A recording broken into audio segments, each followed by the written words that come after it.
Hey, what's going on, everybody? This is Roast Battle League Commissioner Pat Barker with another episode of RBL Weekly. We are on week 30 out of 34 in this inaugural RBL season. We are headed towards the finish line, and I wanted to welcome everybody to the episode, especially our new viewers, our new subscribers to the Roast Battle channel who tuned in last week at record numbers. We appreciate all you guys. Do me a favor, go back and check out some of the old episodes. If you like battles, if you like some of the best battles from around the world, we have featured a lot of absolute bangers on this show this year. Please go back, check them all out. Watch this one first, but if you're looking to binge watch some battles, check out the RBL Weekly specific channel, the feed, and go back and watch some of those, because we have had some monsters, and you can get all caught up on the regular season as we head towards the playoffs. For all the new viewers, let me also explain, we do normally film this in a studio. If you go back a few episodes, you'll see that it was done with actual podcast equipment. And then there was a situation, there were scheduling issues, and now I am filming this in what looks like a hostage, Al-Qaeda type of situation. Don't let the one roast battle thing above my head fool you. I am in a poorly lit room, and I am hoping for escape someday. We should be back in a studio real soon, so apologies for the low production value, but I know you guys are here for the battles anyway, so you've probably fast-forwarded this, nobody's even listening. That being said, let's get right into the battles. We have 5 weeks in the regular season left, starting with this one, and 7 different teams still jockeying for playoff position. Coming into this week, nobody officially eliminated yet, although spoiler alert, that is about to change.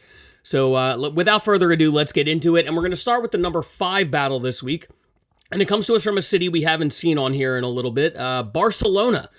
This is an interesting one because, as I've mentioned in past episodes, we have a little bit of a committee that we send these battles to. And this was a battle that on some ballots was as high as second. And in other ballots, it was left off entirely.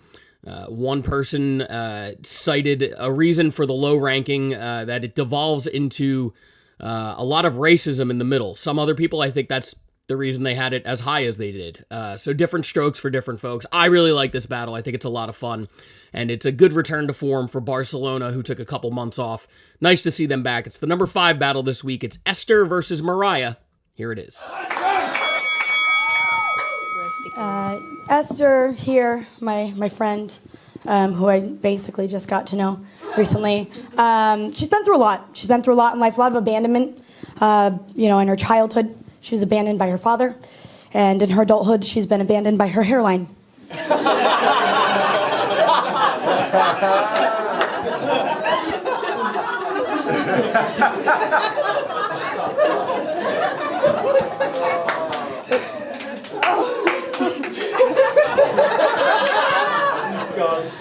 Mariah won. Okay. No.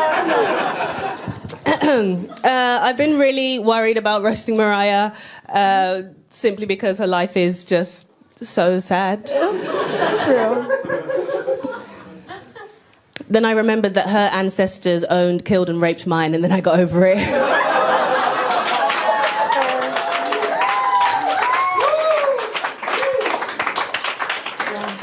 We probably enjoyed it too. It will be. Yeah. We will be reenacting that tonight. Just kidding. No, I'm too tired. I'm far too tired. I believe that the name Esther is truly the ugliest name in existence. It is. Name an uglier name. You can't, right? It's hideous. Esther. Sounds like your asshole is trying to hiss out a really wet fart, And that's exactly what Esther sounds like when she tries to tell jokes.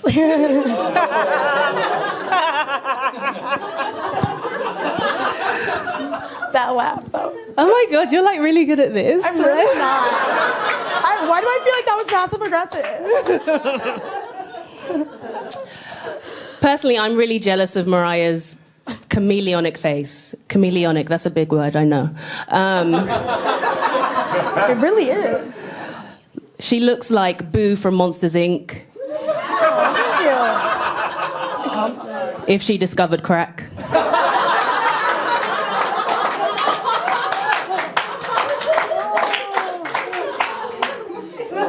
She also looks like Danny DeVito.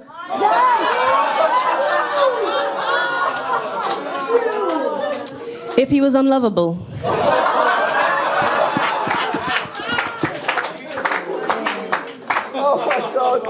Honestly, I feel so seen. I really.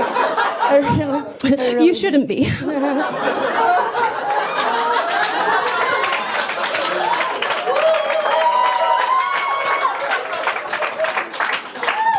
Somebody turn the lights off and she won't be seen either. Okay. I wasn't gonna go there, but I had to. This is being recorded. I really shouldn't be doing that. Okay.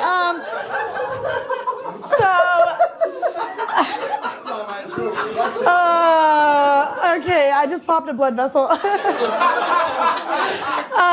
According to Esther, she was a really fat kid, and she was like bullied for that.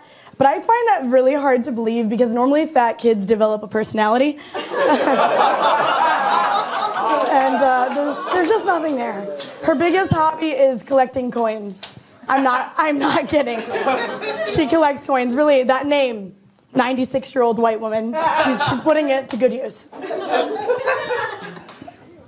I think it's interesting how the person who, whenever they get on stage, suddenly develops a fake black accent. Okay. Has something to say. And although Eminem and Mariah are both white trash, it's not an Eminem situation, you know? Although Eminem got his black accent, from hanging around black people, Mariah got hers from hanging them. Damn. With a real Slim Shady, please stand up. Please stand up. Yeah. Okay. Damn. All right. Esther has a lot of mental health issues. That's a direct quote from her therapist. That she's able to afford, by the way, okay? I am the way I am because I am white trash, I can't afford it. She has anxiety, depression, PTSD from a car accident she was in a few years ago. But I have to say her face was before the car accident she was born. Thank you, 5. A 10 will now talk. It's subjective. It's not.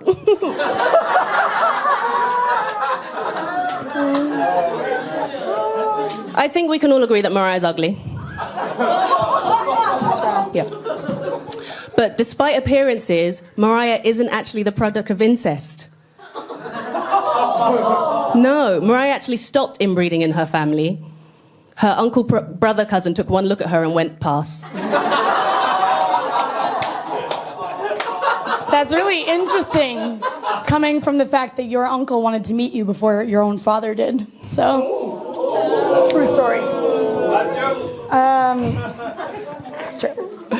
So, Esther is very evasive about her age. Like, if you ask her her age, she will not answer you. She won't tell you how old she is. And I think it's a bit of a mystery, because on the one hand, she dresses like a Gen Z TikToker that discovered Adderall. But on the other hand, she just froze her eggs, which means she's probably old. Or she's doing what her dad did and abandoning her unwanted children out in the cold. So.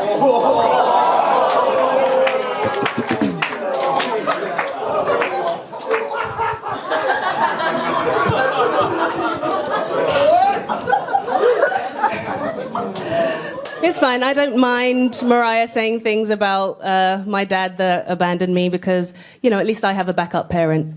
That's true. Mariah said that she's currently taking a break from stand-up comedy, which you can probably tell.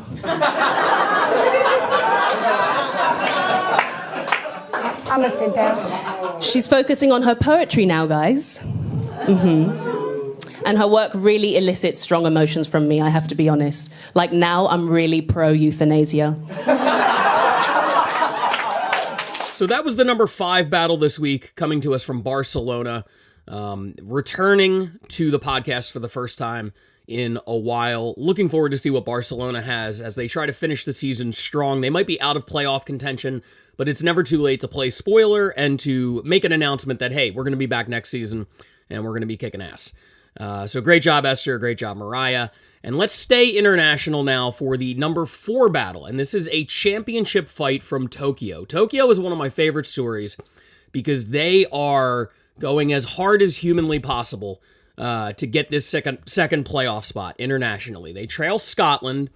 Of course, English-speaking comedy in Tokyo is a relatively new creation. The guys who run Roast Battle Tokyo also run the only English-speaking stand-up comedy club in Tokyo. As an art form, English-speaking comedy in Tokyo is brand new, and these guys are like the little engine that could.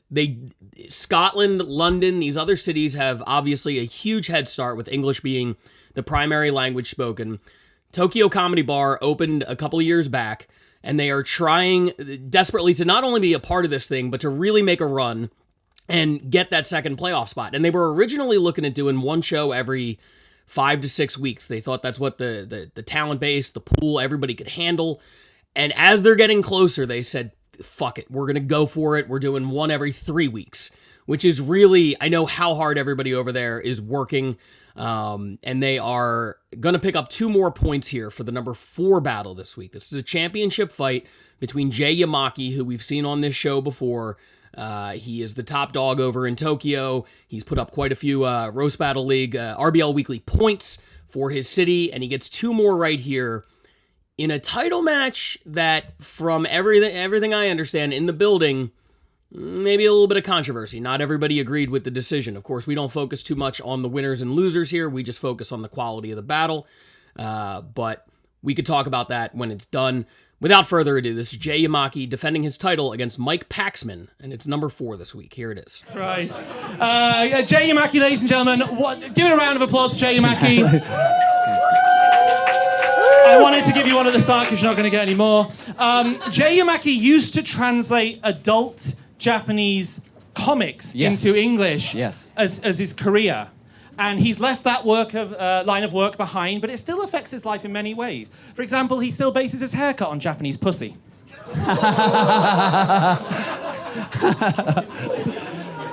So, in preparation for this battle, Mike sent me dick pics for some reason. Although, in all fairness to Mike, every picture of him is a picture of a dick.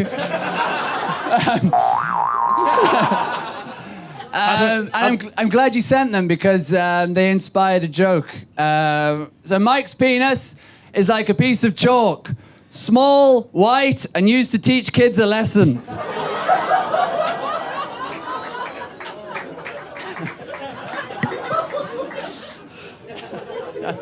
And also handled by a lot of teachers. Yeah. And also found in the back pocket of old men. Revealing how old you are by saying that teaching is done using chalk. Ladies and gentlemen, there is actually something... sorry, I should have done this at the start. I'm really sorry. I really do feel quite bad about this. Jay struggles with a disability. It's genuinely true. Jay has OCD. Yes. And I just want to say that, there's nothing to be ashamed of. And you should be proud of that. And I don't want anyone, including me tonight, to do anything that's going to make you feel uncomfortable or trigger some sort of OCD, okay? Okay.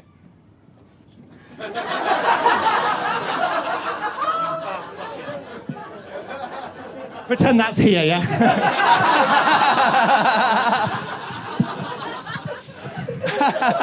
Ruben's already locked up Tokyo's shittiest prop comedian, so I can't do that. So yeah, Mike's dad works on an oil rig. So he's the exact opposite of Mike. Whereas Mike's dad worked his ass off in college to get into oil, in college Mike worked oil into his ass to get off.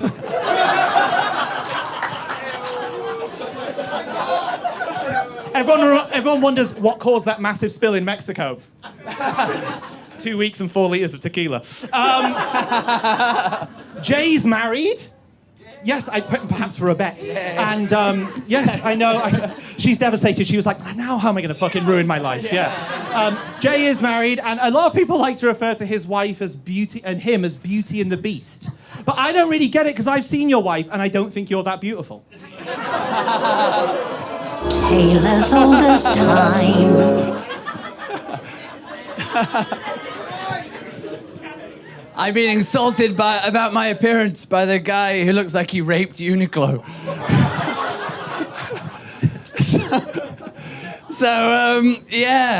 Mike has been fired from several jobs, presumably from dripping cum onto the photocopier. So it's fitting he works for Spotify.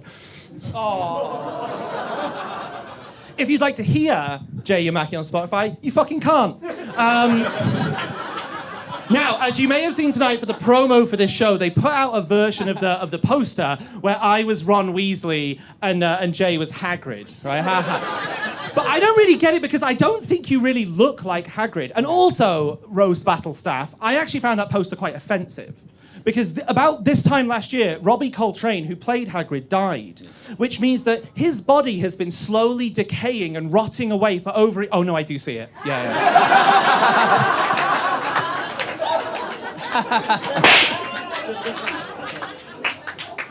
Ron Weasley, Draco Malfoy, whichever, it doesn't matter. Mike is actually, he's so pale, it makes me laugh that he likes metal, but he looks like he has a deficiency in iron.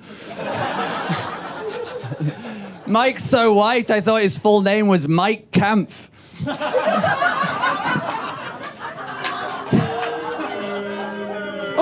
A lot of Germans came in from 1939 tonight. I do think it's weird that you think I could possibly in any way feel like white people are better than any other race. I've met you.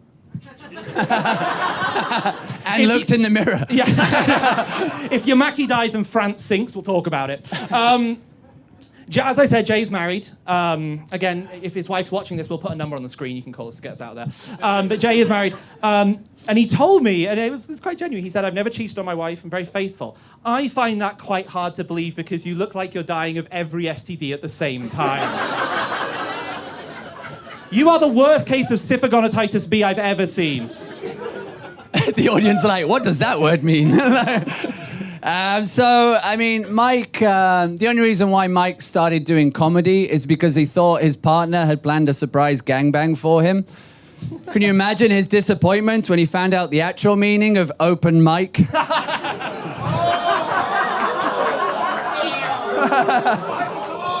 you. It's also why he signed up for roasts. Yeah, when's JJ coming back? Thank you very much. Thank you, JJ. Oh, sorry. Thank you, Crack Sparrow.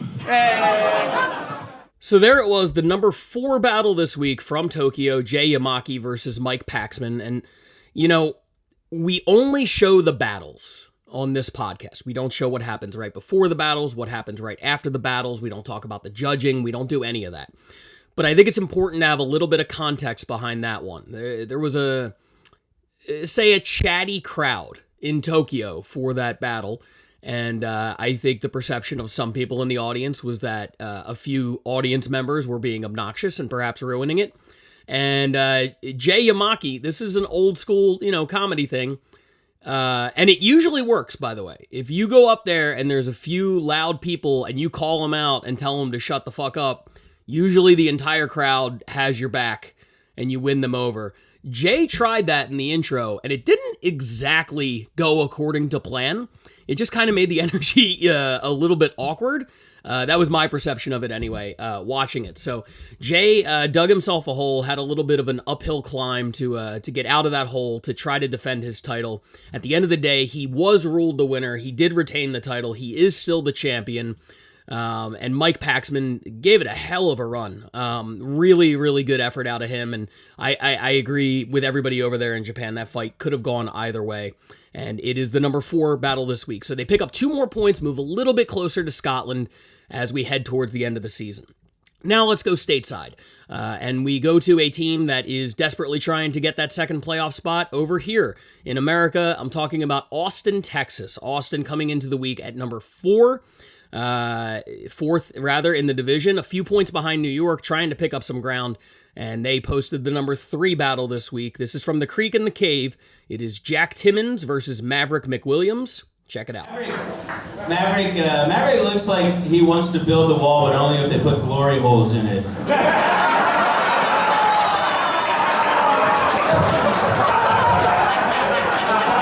Listen, guys, workers in this country need a fucking job, all right? That's all I'm saying. Guys, Jack Timmons, every time his girlfriend says, she's like, you like that, Daddy? He goes, only if you finished your homework, you know? Whoa. Dude, you're the pedophile, not me. What do you want from me, dude? Jesus Christ. Not a pedophile. That's what they all say. She's very mature for her age. She reads at a 12th grade level, bro. Come on.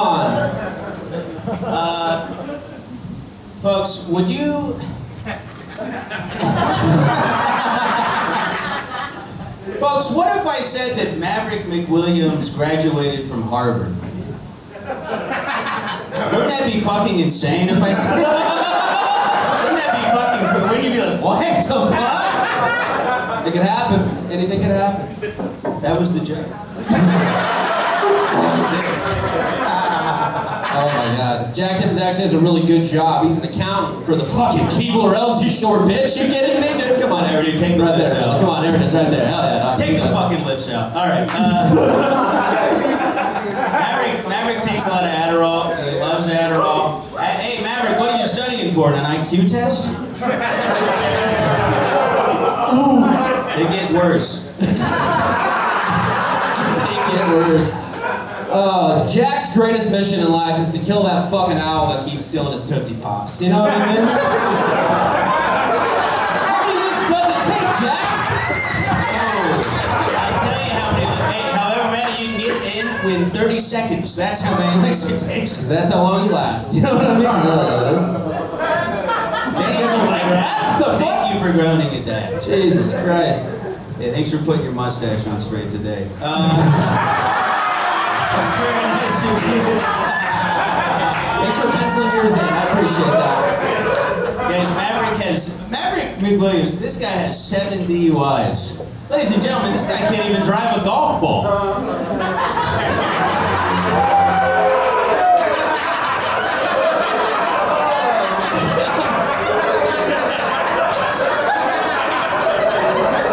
It's fucking 6, alright? Whatever. Anyway.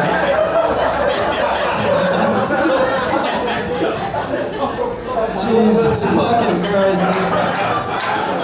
Oh, God. You guys don't know this? Jack Timmons isn't fitting well here in Texas. He's actually pretty anti-gun. Ever since that one Christmas where he shot his eye out with a Red Ryder BB gun. Oh, Christmas story, look at Oh my God. It's a terrible joke. They liked it. Me and Maverick get along well, and Maverick's a great looking guy. I mean, really, honestly. I mean, you get a good look at him in the light. You see, he has his father's smile and his mother's mustache. And it doesn't get much better than that. Well, this is my last one. Is it? The other day I asked Jack Timmons, like, hey man, was it a pain in the ass going to an all-boys Catholic high school? And he goes, no, they usually just use my mouth. So the number 3 battle this week, Jack Timmons, Maverick McWilliams, coming to us from Austin. They pick up 3 points. As of this second, they leapfrog Chicago and move into 3rd place. Of course, there's two battles left on this episode. Will Chicago be one of them? We will find out momentarily. If you are in Austin, we will be at the Comedy Mothership for not 1, not 2, but 3 shows this week. Well, by the time you see this, one of them will have already happened. This is coming out Tuesday.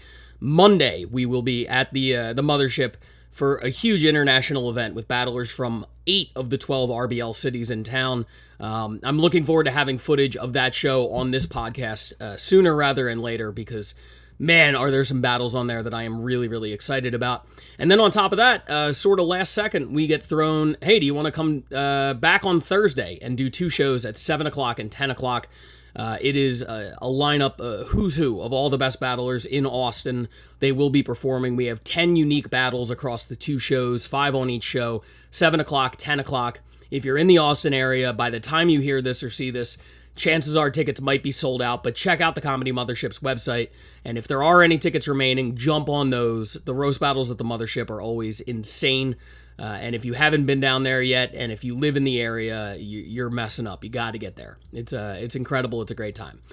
That being said, let's keep the countdown going here, and we move to number 2. And for number 2, we have the number 1 seed in the international division. London continues to pad their lead. They were up big points coming into this week, and they're about to pick up 4 more points here. They are running away with the number 1 overall seed in the international division, and they will be represented almost certainly at this point in the playoffs. It would take a catastrophic collapse at this point for London, and I don't see that coming. They've been remarkably consistent all season. They always send in great battles, always a lot of fun. And this one's good for me personally because it features a battler. I've seen his name a lot, but I don't think we've seen him on the podcast. His name is Ed Mulvey, and he is 6-2 on the season. 6 wins since the beginning of March is quite an accomplishment. There's only a handful of guys who have those kind of stats all across the world, and Ed is one of them. And he's going up against a guy that I'm not as familiar with, even in terms of names. So I was excited to see this battle. It didn't disappoint. Really, really enjoyed this one, and I think you will too. It's the number 2 battle this week. It is Ed Mulvey versus Ben Henley, and it's from London, and here it is. This Tesco value Doctor Who is Ed Mulvey.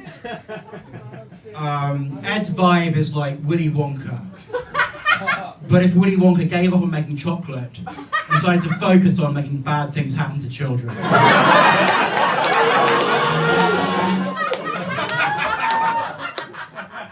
may have gone in very similar directions. You always go here first. You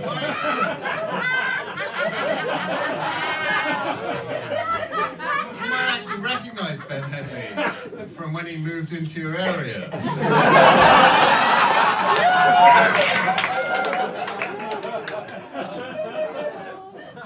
When Ben was dating his ex, he paid for her to get adult braces, but wouldn't pay for them to be removed. We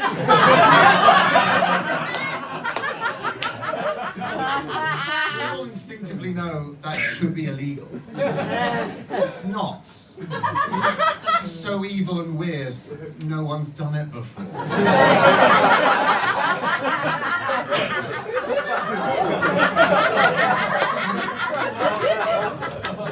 Her teeth are fine now. How long before the break? Ed is drunk. I read that joke a couple of days ago, but he was drunk then and he's drunk now. Ed, you might be wondering why a lot of your friends are at the back of the room.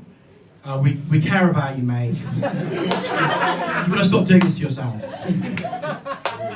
Thanks for stating the intervention late in the day. Ben's current girlfriend is 29, and Ben isn't.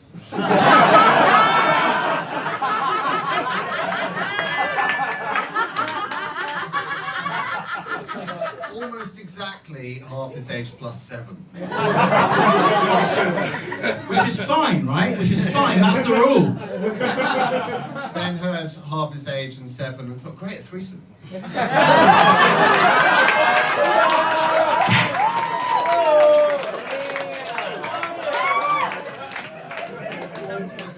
I've met her, she's lovely, they're actually weirdly suited for each other. She told me she's a massive fan of nursery rhymes. Oh, God.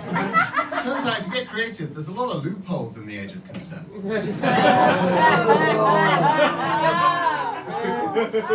I mean, this is the context of her being a youth leader and educator, so it's actually fine. Ed reminds me of Hugh Grant, not in that he's charming and witty, but he does like to pick up black prostitutes. That's a good joke if you remember the 90s.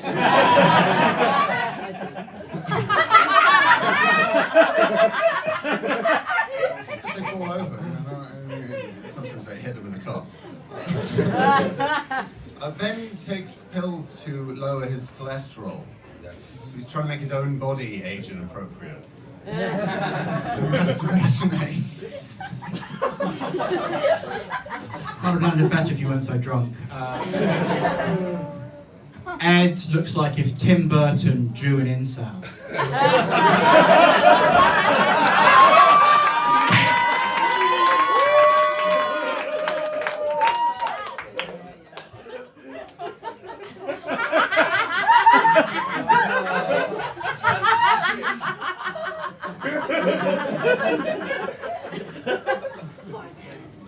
Ben's. A black coffee. This man needs to stop. Randomly directing stuff from the corner. Ben's left wing but anti-PC. So he's a socialist who thinks we should nationalise OnlyFans. It's not the worst idea. Democratic oversight of the titties. He thinks a spectre is haunting Europe. The spectre of being able to say the N-words. For the many, not the few, I think the black people have gone. Should have quit while you were ahead on that. Ed claims that he dated an Italian model. Supposedly. I never met her. I think by dated an Italian model, he means that he filled a Pringles can full of macaroni and fucked it.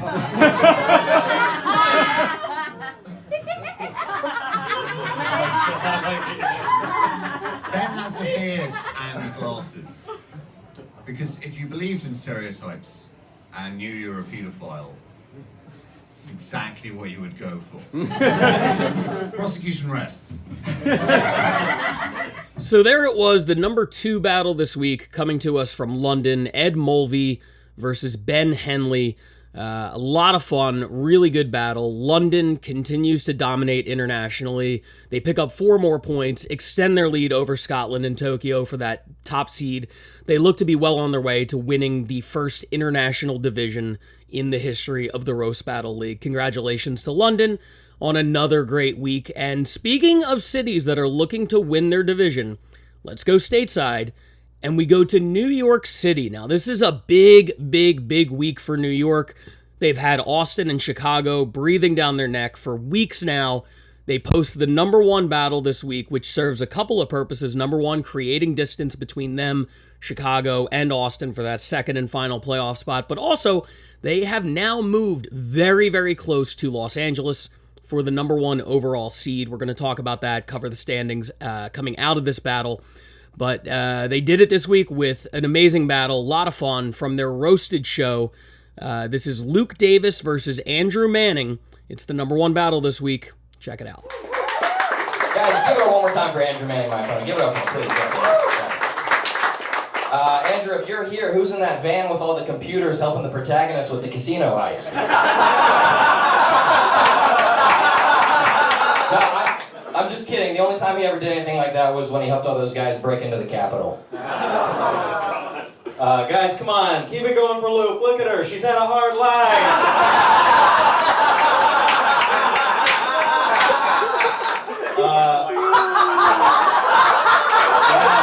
Remember? Yeah. Before you get going, Luke, yes, I have heard the good news about Jesus Christ.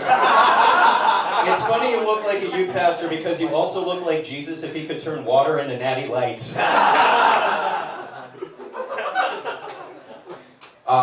This is true. This is entirely true. On the bio that Andrew sent me, he said one of his deepest regrets is, quote, passing up on like so much sex because he's afraid to make the first move. Andrew, if you want to fuck, you gotta make the first move because these girls are unconscious.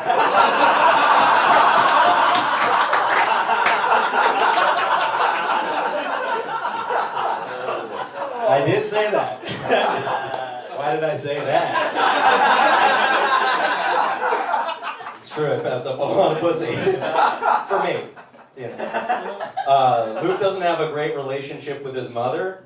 That's something you put in your bio there, young man. I assume he doesn't have a great relationship with his mother because he keeps on stealing her volumizing shampoo.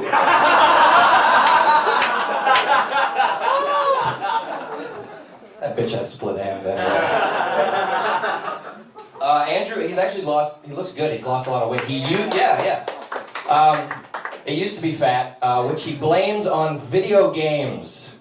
Oh, yeah, what video games were those, Andrew? The ones where you eat a bunch of cheeseburgers in real life? Do you even know what video games are? Here's my impression, Andrew, talking about video games with his friends. Guys, remember GoldenEye? Yeah, all those nights staying up late, just eating ice cream alone in the dark. Luke, you impatient trans barista. Luke used to live with an old Chinese lady. He gave her English lessons in exchange for her hair and body.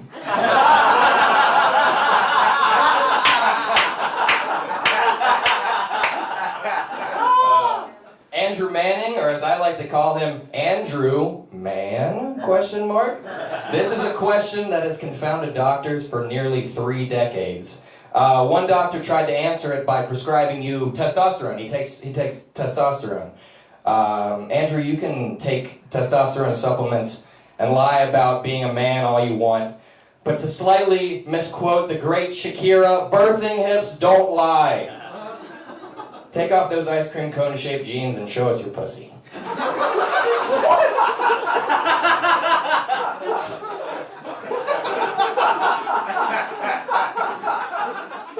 That joke didn't do very well. It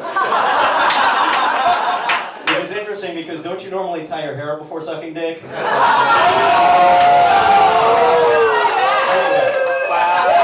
Anyway.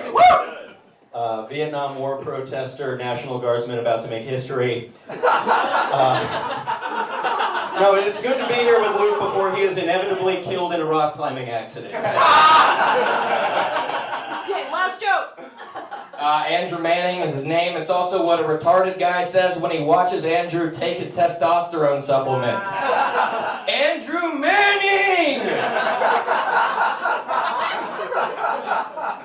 Luke, you oversized child. Luke is actually named Luther Joshua Davis IV. All that name just for his uncles to call him Pussy Boy. So there it is, the number 1 battle this week coming to us from New York, Luke Davis versus Andrew Manning. Last week, London was number 1, New York was number 2. This week, it's flip-flop. New York takes number 1, London takes number 2. Those cities coming up with the best battles, with the season on the line, when it matters the most. And without further ado, let's take a look at the standings before we get out of here. You can see right here, New York is 2 points behind LA 2 weeks ago.